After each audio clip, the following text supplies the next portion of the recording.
Berdoa kepada Allah untuk kedua orang tua kita. Kalau seandainya orang tua kita telah mendahului, Allah tempatkan di tempat terbaik di sisinya, Allah terima amal ibadahnya, Allah kumpulkan bersama orang yang saleh. Dan untuk orang tua kita yang masih hidup, Allah kuatkan, Allah sehatkan, insyaallah juga husnul khatimah. Amin ya rabbal alamin. Dalam Al-Quran, dalam surat Al-Mutaffifin, ayat yang ke-14, Allah berkata begini. Bismillahirrahmanirrahim. Kalla bal rana ala qulubihim ma kanu yaksibun. Kata Allah dalam Al-Quran, kalla bal rana ala qulubihim ma kanu yaksibun. Sekali-kali tidak demikian. Sebenarnya apa yang selalu mereka usahakan itu menutupi hati mereka. Ayat ini lanjutan dari awal surat dalam surat Al-Mutaffifin. Ada yang hafal surat Al-Mutaffifin? Ibu-ibu ada yang hafal? Bagaimana surat Al-Mutaffifin bunyinya? Bang, bacain surat Al-Mutaffifin. Wailul lil mutaffifin alladzina idza talu 'alan nasi yastawfun. Ini sederhana nih ayat ini. Celakalah bagi mereka yang melakukan tipu daya dalam timbangan. Mutaffifin. Alladzina idza talu 'alan nasi yastawfun. Yang melakukan penipuan atau tipu daya atau yang mempermainkan timbangan dalam persoalan tijarah perdagangan. Seingat saya, sebulan yang lalu kita bahas persoalan halal haram. Betul Ibu ya? Bapak Ibu ya? Kalau saya tak salah. Sebulan yang lalu kita bahas. Itu ayat Al-Quran. Sekarang kita bahas tentang satu asar daripada sahabat baginda Nabi Muhammad sallallahu alaihi wasallam. Doa dari Abu Bakar saat itu yang kemudian juga ditanggapi oleh baginda Nabi Muhammad sallallahu alaihi wasallam. Apa kata seorang ulama yang menjadi jawaban daripada baginda Rasulullah sallallahu alaihi wasallam? Amma alimtum anna sidqa la yudkhilu jawfahu illa tayyiban. Apakah kalian tidak tahu bahwa Abu Bakar hanya memasukkan makanan yang halal ke dalam perutnya? Ini asar.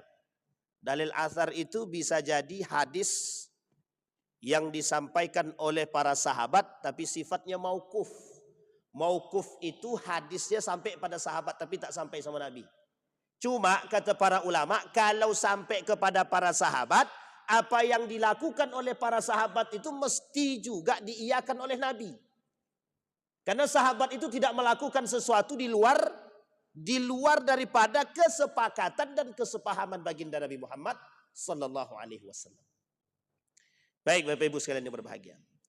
Nah, kemudian di dalam Al-Qur'an kata Allah di dalam Al-Quran, ya ayyuhalladzina amanu kulu min thayyibati ma razaqnakum washkuru lillahi in kuntum iyyahu ta'budun. Orang-orang beriman, makanlah oleh kalian yang baik-baik. Tak perlu disebutkan yang halal. Tak perlu. Kulu min thayyibat. Makan yang baik-baik. Kenapa tak perlu disebutkan yang halal? Karena orang beriman pasti melihat yang halal. Sekarang saya tanya sama Bapak Ibu. Kalau ada orang muslim tapi masih memakan yang syubhat, bukan yang haram, yang syubhat, kira-kira beriman apa tidak? Ini nggak ada yang berani jawab nih atau bagaimana nih? Betul, ini turun naik saya matikan ya. Oh ini gara-gara kalian nih. Ini berat ya nih. Ini pakai ini aja. Pakai gelasnya aja. Oke, kembali Bapak Ibu. Jadi Bapak Ibu harus berani jawab. Ini akidah. Seorang muslim kalau dia memakan yang syubhat, bukan yang haram, yang syubhat, berarti tidak beriman. Tak beriman. Karena orang yang beriman mesti memperhatikan kehalalan. Pasti itu Pak. Makanya kalau ada orang muslim memakan yang haram, jangankan yang haram, yang syubhat aja, itu agak curiga kita keimanannya. Karena sulit Pak. Apalagi sekarang di akhir zaman ini yang banyak tuh yang syubhat. Yang haram bagaimana Ustaz? Sama banyaknya gitu. Jadi haram itu dihasilkan dari syubhat dulu. Syubhat kemudian berubah menjadi yang haram. Maka Bapak Ibu sekalian yang berbahagia, orang-orang beriman perlu memperhatikan thayyibati ma razaqnakum, yang baik yang pernah Allah berikan kepada kita. Pertanyaannya adalah, yang baik itu seperti apa Pak Ustaz? Nah ini dia. Maka Bapak Ibu, saya berbicara dalam konteks baik, bukan berbicara dalam konteks halal. Kalau berbicara dalam konteks halal, kita masukkan poin ini dalam makanan terlebih dahulu. Starbucks itu halal. Domino's Pizza itu halal. Pizza Hut halal. KFC halal. Bapak Ibu tahu ayam broiler kan? Itu caranya diambil obatnya, dimasukkan dalam suntikan, disuntik. Itu biar cepat gede. Yang harusnya 3 bulan jadi 1 pekan. Dengan suntikan tadi. Pertanyaannya, obat yang dimasukkan ke dalam ayam tersebut baik apa tidak? Sekarang saya tanya Bapak Ibu. Rokok tuh halal atau haram? Dalam rokok tuh Pak ada nikotin. Nikotin. Kalau tak ada, kalau Bapak Ibu tak percaya coba digaji, sekali-sekali dibuka. Buka itu rokok, coba minta kepada orang-orang yang punya lab, coba cek ada nggak nikotinnya di situ. Coba tanya dulu, jangan main ada-ada ya. Tengok dulu, biar kita nih membuktikan sendiri. Nah sekarang saya tanya Bapak Ibu, apa hukum rokok? Ada yang berani menghalalkan, ada yang berani mengharamkan. Kalau Muhammadiyah haram deh. Meskipun masih ada juga yang ngerokok tuh. Kalau NU makruh dia. Makruh itu. Sekarang pertanyaannya, kalau teman-teman yang bermadhabkan Imam Ahmad bin Hanbal haram. Kata mereka min husni islamil mar'i tarkuhu la ya'nihi. Perbuatan yang tidak bermanfaat bukan bagian daripada orang-orang yang beriman. Memang benar juga itu. Nah, ini kalau bahas rokok nanti ujung-ujungnya kalau rokok tutup Ustadz, mau Ustadz menggaji orang-orang karyawannya itu. Nah, begitu dia bahasannya itu. Jadi karena memang begitu tolak ukurnya. Yang menjadikan rokok itu berfatwa menjadi makruh itu apa? Gitu. Tapi kita kembalikan poin itu. Nah sekarang kita kembalikan Bapak Ibu. Mengapa Allah mengatakan dalam Al-Quran orang-orang beriman itu langsung kulu min thayyibat. Langsung makan yang baik-baik. Ini kalau kita bicara makruh Bu, Bapak Ibu ya. Jengkol makruh. Bawang putih makruh. Bawang merah makruh. Petai apa tak lagi. Itu Ustaz tergantung aja Ustaz. Kalau yang tak suka haram, yang suka halal kata dia. Tidak bisa Pak. Hukum tak bisa dimainkan begitu, tak bisa. Coba bayangkan. Yang membuat jengkol itu makruh apa? Hanya karena orang tak suka bau jengkol kemudian busuk, selesai. Pertanyaannya adalah ada nggak MUI mengeluarkan label halal untuk jengkol? Tidak ada kan? Apakah makruh itu haram atau tidak? Belum tentu. Maka poin pentingnya di sini. Seperti Starbucks itu Starbucks itu Bapak Ibu teruji. Halalnya ada, tapi tak baik sama sekali. Apa tak lagi ditambah sekarang dia ikut campur dalam urusan yang mendanai Israel, selesai urusan. Memang itu produk dia haram kita buat. Meskipun label MUI masih ada. Label halal masih ada, tapi haram itu.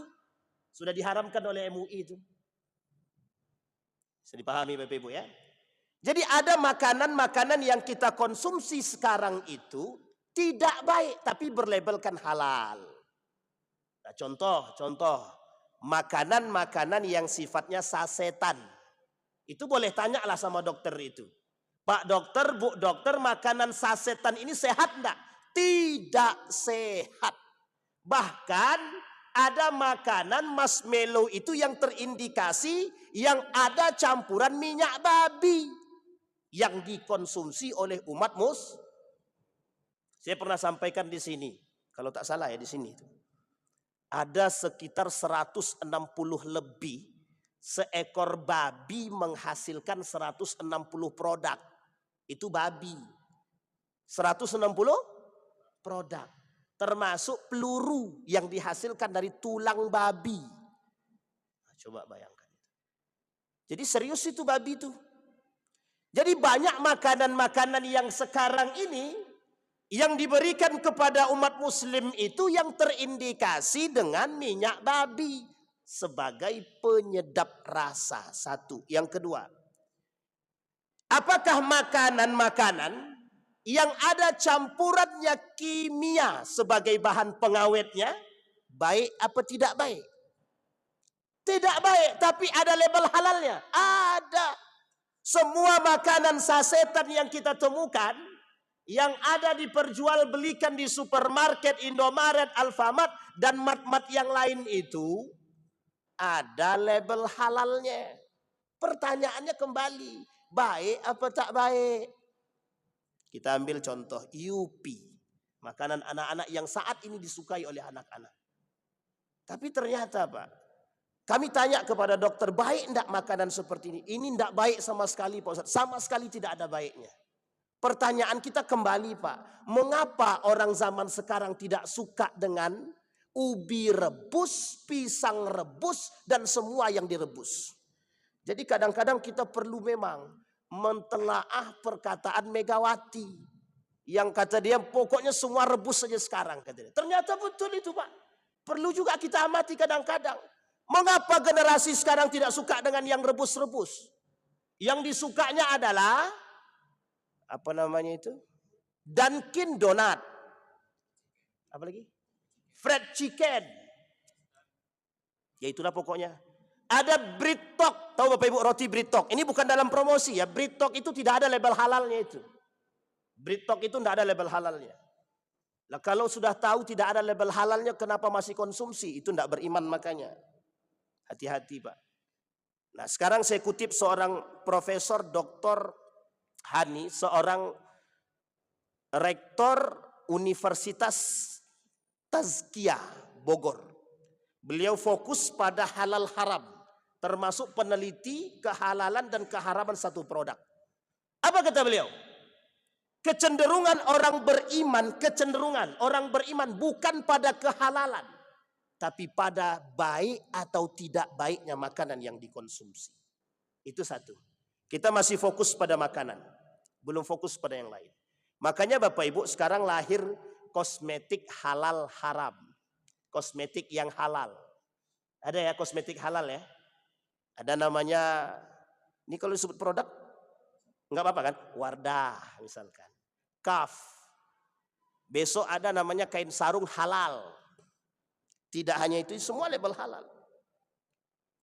Nah kita tidak berbicara pada yang memberikan label, tapi kita berbicara pada aspeknya gitu. Nah Bapak Ibu sekalian yang berbahagia, mengapa ini penting?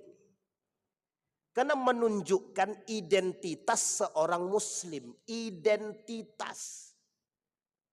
Dalam kajian para ulama, persoalan iman, persoalan halal haram itu persoalan akidah. Bukan persoalan keislaman saja, akidah. Baik, itu pada aspek konsumsi makanan. Makanya Bapak Ibu mohon maaf. Bagi seorang mukmin wajib memperhatikan kehalalan yang dia makan. Wajib. Makanya bahasa Nabi dalam hadisnya, talabul halal faridotun ala kulli muslimin. Mencari yang halal bagi seorang muslim wajib. Faridah di sini kewajibannya itu ditekankan oleh Nabi sama halnya seperti umat muslim dituntut untuk belajar. Talabul ilmi faridatun ala kulli muslimin wa muslimatin. Kalimat faridah itu kewajiban yang ditekankan. Tidak ada kompromi. Berarti kami ini harus menuntut ilmu wajib. Tidak ada kompromi, tidak. Karena Allah tidak menerima manusia yang bodoh, tak. Allah tidak menerima kejahiliahan. Tidak, layak balul jahalah, tidak menerima kebodohan. Makanya kewajiban menuntut ilmu dan kehalalan itu kalimatnya sama, Allah pakai faridah. Buat apa Ustaz sampaikan ke kami? Kami sudah paham Ustaz. Belum. Kita semua belum paham. Karena ada persoalan keharaman yang terselubung di balik kehalalan. Kita ambil contoh. Ada makanan-makanan yang bercampur dengan minyak babi, tapi masih mendapatkan label halal. Sekarang pertanyaannya, siapa yang mau kita salahkan? Siapa yang mau kita salahkan? Yang perlu kita salahkan pertama diri kita sendiri yang tidak mengerti. Yang kedua lembaga. Dulu ada namanya kuaci, terindikasi minyak babi. Ada juga susu, terindikasi minyak babi. Ada roti, ada super mie dan lain sebagainya yang terindikasi minyak babi. Dan itu banyak. Banyak. Dan Bapak Ibu perlu paham, ada 100 lebih bahasa Inggris tentang produk babi. Selain daripada yang kita pahami pakpik aja. Kita tahunya kan cuma babi pik itu aja. Tapi ternyata ada 100 lebih bahasa Inggris tentang nama produk-produk bagian-bagian daripada tubuh babi. Baik Bapak Ibu. Bisa dipahami Bapak Ibu ya? Sekarang pertanyaannya, mengapa kita perlu memperhatikan makanan yang halal? Anna yustajabalah. Kata Nabi, doa seseorang yang makan yang haram tidak akan pernah dijawab. Tidak akan pernah dijawab. Pengharapan seperti apapun yang dia lakukan sejauh dalam mulut dia, di dalam jaufihi, di dalam mulutnya masih dia makan yang haram, tak akan pernah Allah jawab. Satu. Yang kedua, kata Imam Al-Ghazali, kebetulan kitab ini kitab Imam Al-Ghazali. Kata Imam Al-Ghazali, orang yang masih makan yang haram merubah karakternya. Ustaz, kalau ada orang korupsi kira-kira dia makan yang haram tak itu? Itu tidak perlu dijawab itu sebenarnya.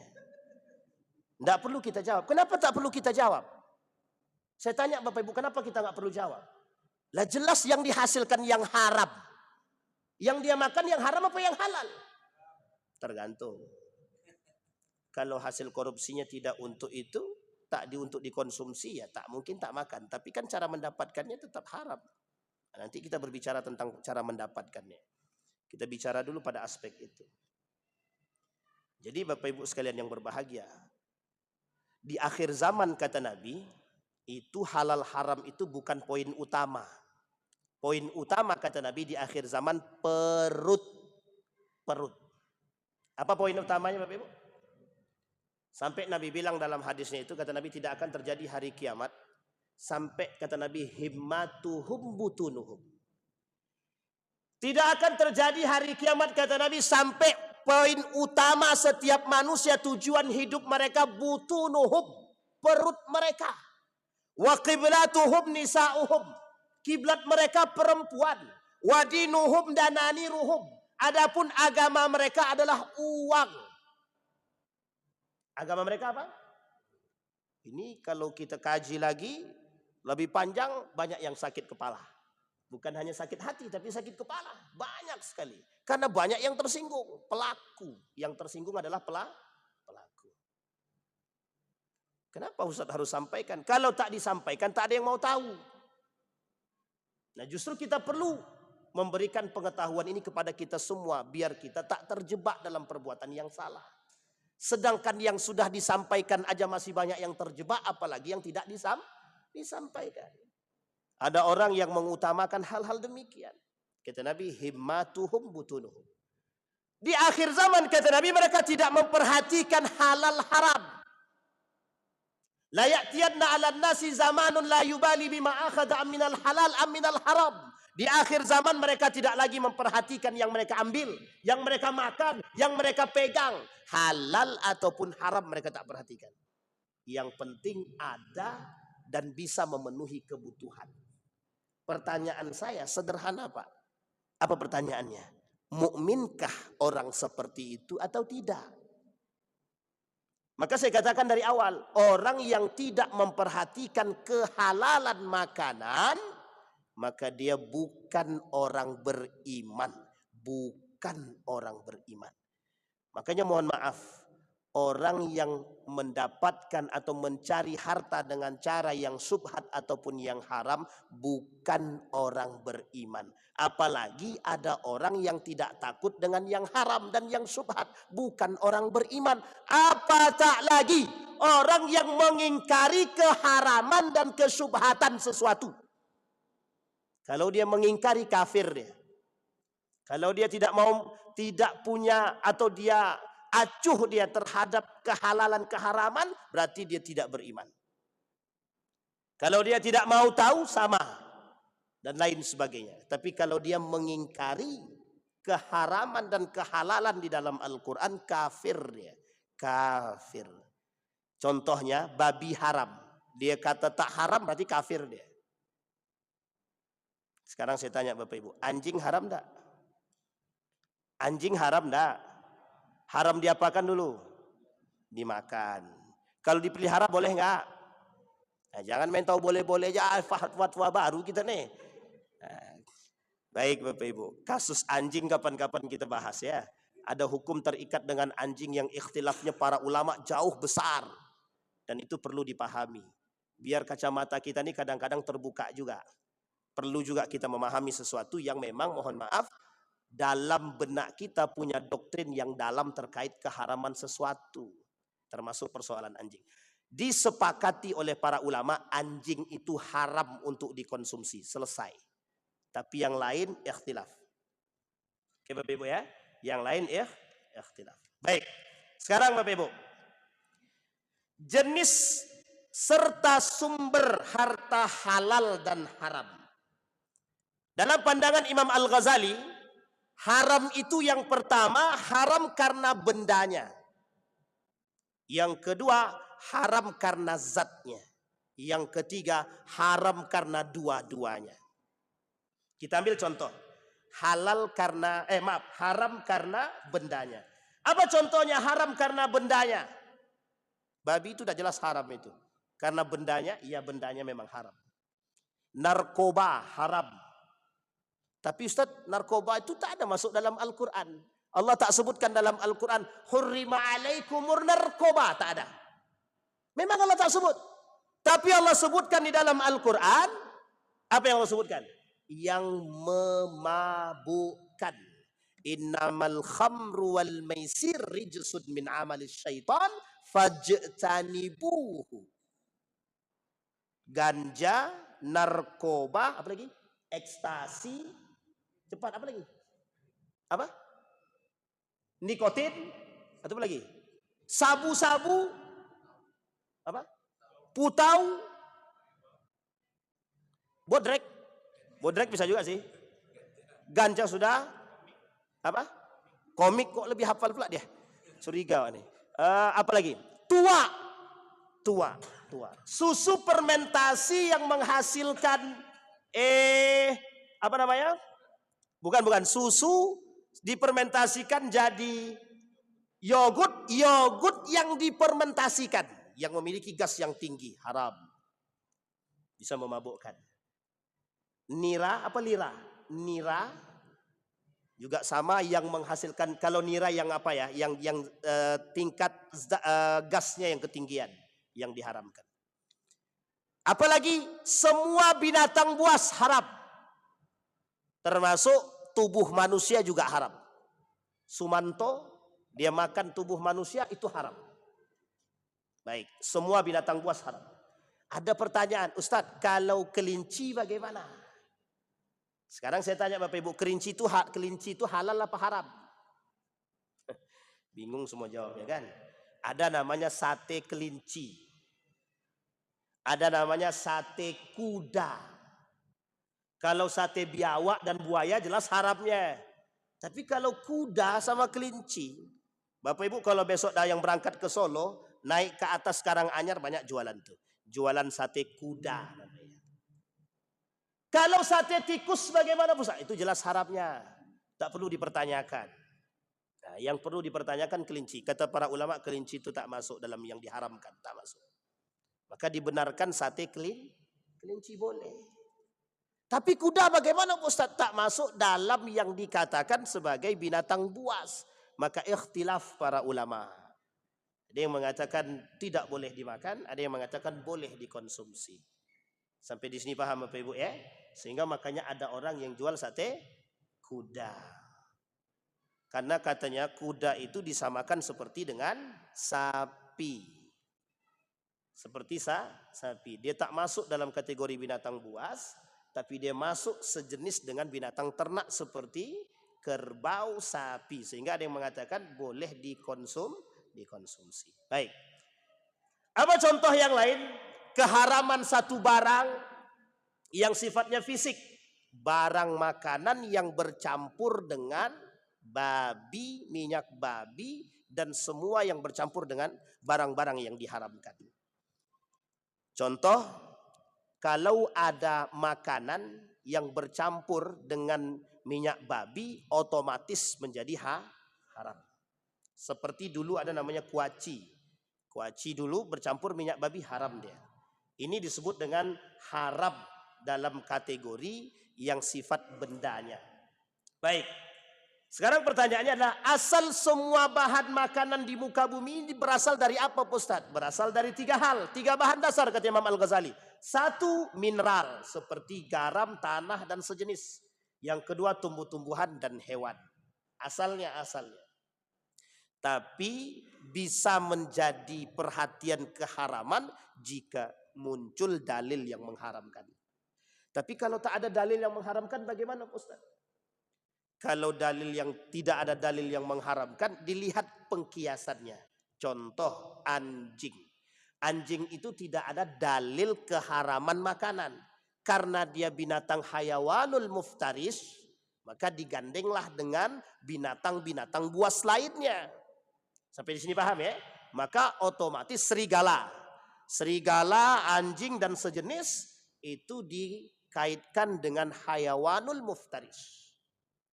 Makanya babi juga sama. Kalau babi kan disebutkan langsung dalam Al-Quran. Khinzir itu haram. Jelas. Baik. Lah kalau minuman bagaimana Ustaz? Sudah kita sebutkan alkohol. Nama-namanya ya carilah. Banyak itu Pak. Saya pun tak hafal juga. Ada kalau saya tahu cuma 2 saja. Cuma 3. Whisky, kamput, bir bintang. Selain dari itu saya tidak tahu. Sekarang ada minuman bir tanpa bintang. Bir bintang tanpa alkohol. Yang menjadi perdebatan para ulama lagi adalah apakah yang menyebabkan keharaman itu adalah alkohol atau non-alkoholnya. Jadi kalau bir bintang tanpa alkohol kira-kira halal apa haram? Itu diperdebatkan kembali oleh para ulama. Dan alkohol itu sendiri Bapak Ibu ada macam-macam keperuntukannya. Ada alkohol yang dicampur untuk minuman. Ada yang alkohol dipakai untuk obat-obatan. Ada alkohol yang dipakai untuk minyak wangi. Dan ulama berbeda pendapat pada hal-hal tersebut. Kita ambil contoh. Alkohol yang dicampurkan pada minuman haram. Oke, alkohol yang dicampurkan pada minuman haram. Sekarang ada alkohol yang digunakan atau dipakai untuk membersihkan alat kesehatan. Kira-kira hukumnya apa? Mubahun. Dibenarkan oleh para ulama.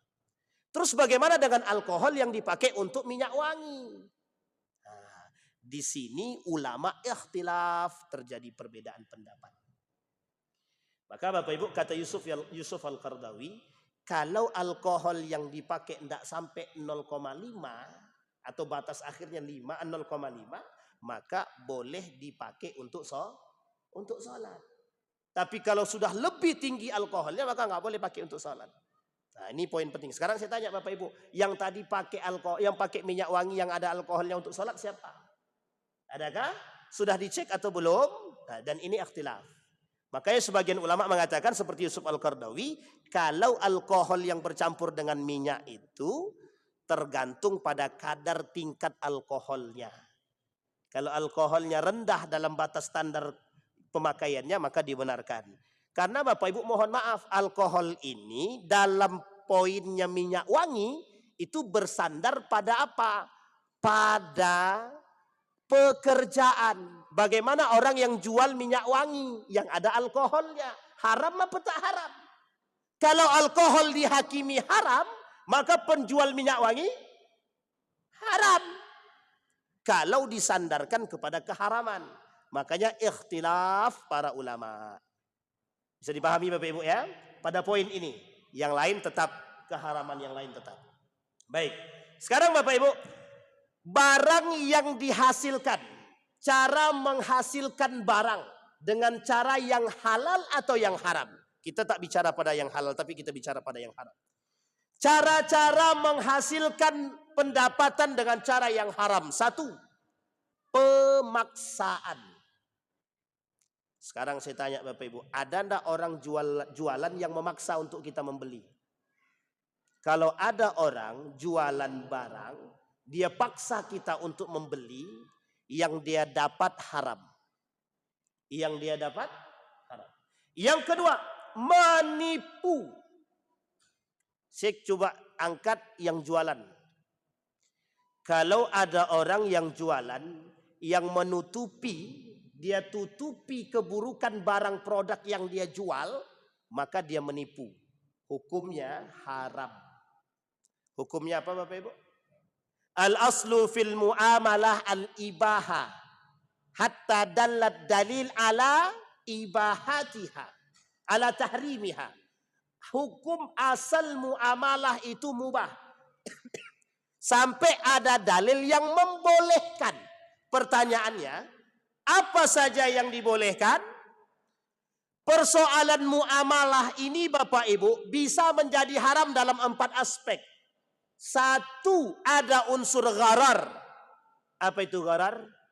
Ketidakjelasan. Yang kedua, tadlis, penipuan. Yang ketiga, maisir, judi. Yang keempat, ada unsur ribawi, kezaliman, riba, dan lain sebagainya. Sampai di sini paham Bapak Ibu? Jika ada transaksi apapun dalam jual beli, yang modelnya ada salah satu di antara 4 ini, maka dipastikan keharamannya.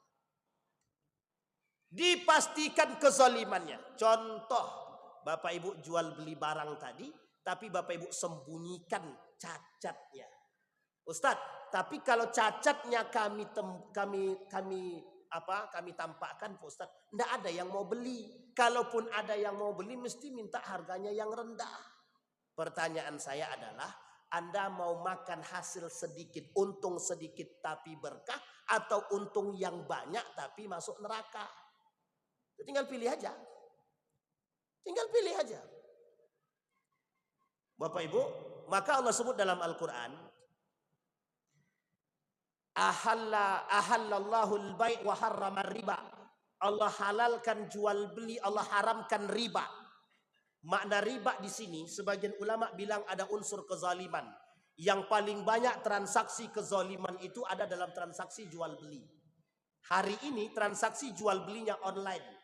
Peluang untuk, mohon maaf, peluang untuk kecurangan itu terdapat paling banyak dalam jual beli online. Banyak itu peluangnya. Contoh, barang yang difoto tak sama barang yang dah. Kameranya pakai DSLR. Ya betul. Sekali foto cuanti Apple. Pas datang, la ilaha illallah. Itu kupinang engkau dengan apa lagi itu? Dengan istighfar. Astaghfirullahaladzim. Jadi kita tetap terima, tapi astaghfirullahaladzim. Astaghfirullah. Tapi kita terima. Barang dah sampai. Sampai di sini paham Bapak Ibu? Orang yang menghasilkan uang dengan cara tipu daya. Duit yang dia terima haram. Pemaksaan, tipu daya. Korupsi. Duit hasil korupsi haram apa halal? Duit yang diterima dari suap halal apa haram? Ini saya sebutin semua nih, biar tahu semua. Duit yang dihasilkan dari suap haram. Duit yang dihasilkan dari hasil judi haram. Duit yang dihasilkan dari jual khamar, narkoba haram. Duit yang dihasilkan dari jual daging babi, daging anjing, semua daging haram. Duit yang dihasilkan dari korupsi haram. Duit yang dihasilkan dari manipulasi haram. Duit yang dihasilkan dari apa lagi?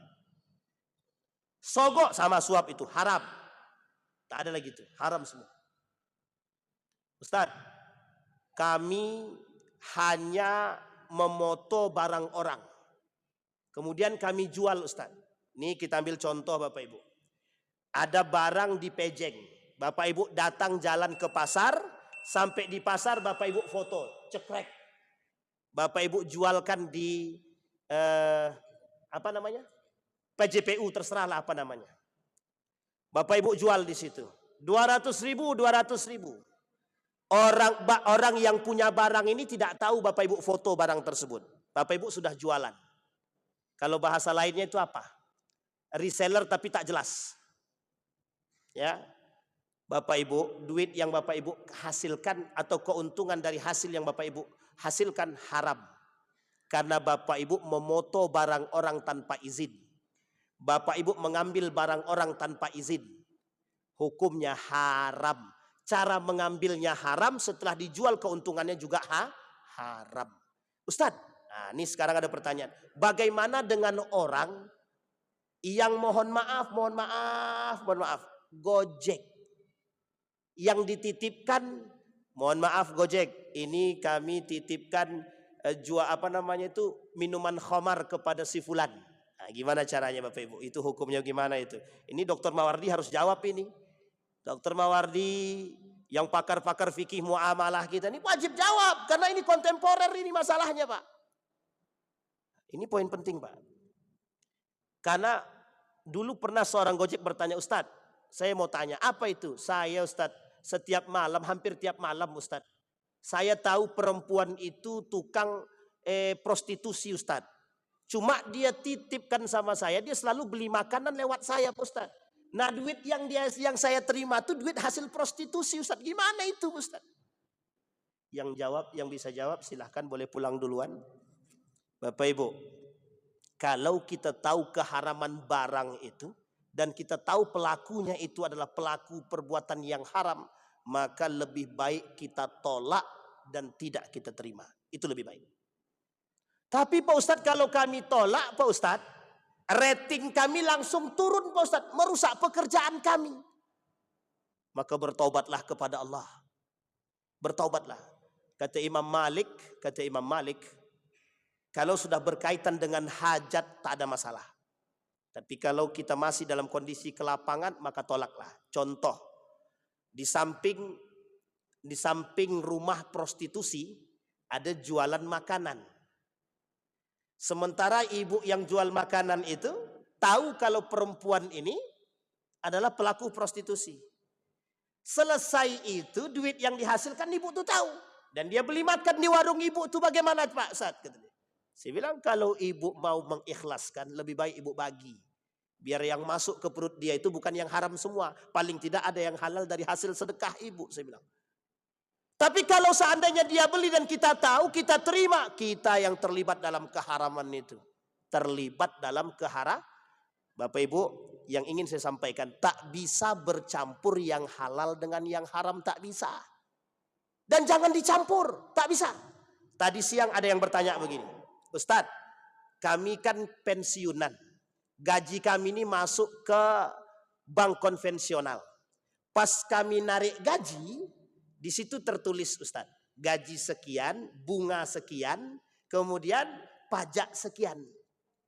Kita tahu tuh Ustadz ada bunganya di situ. Sekarang saya tanya, bunga itu hukumnya apa?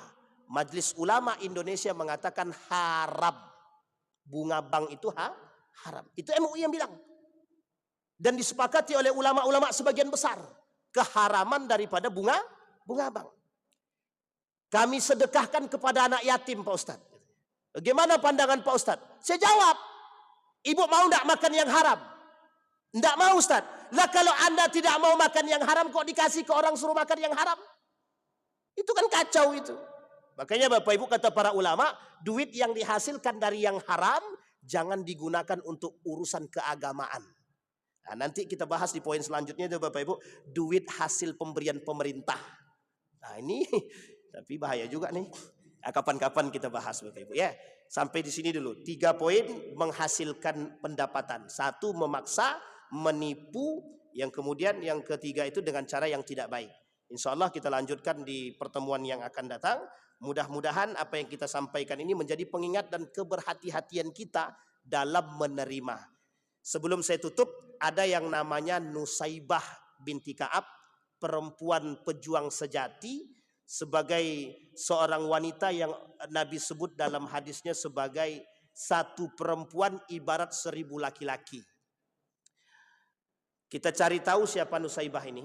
Ternyata tidak sedikit pun yang haram yang masuk ke dalam mulutnya. Artinya kalau kita mau menghasilkan pejuang, orang-orang yang berakhlak mulia, jangan coba-coba memasukkan yang haram dalam mulutnya. Maka kalau yang masuk yang haram, orang yang tadi berakhlak baik, maka akan jadi akhlaknya hancur lebur. Jadi jangan sampai kita merusak. Abu Bakar tak pernah memasukkan ke dalam mulutnya yang haram. Bahkan yang syubhat pun tak pernah.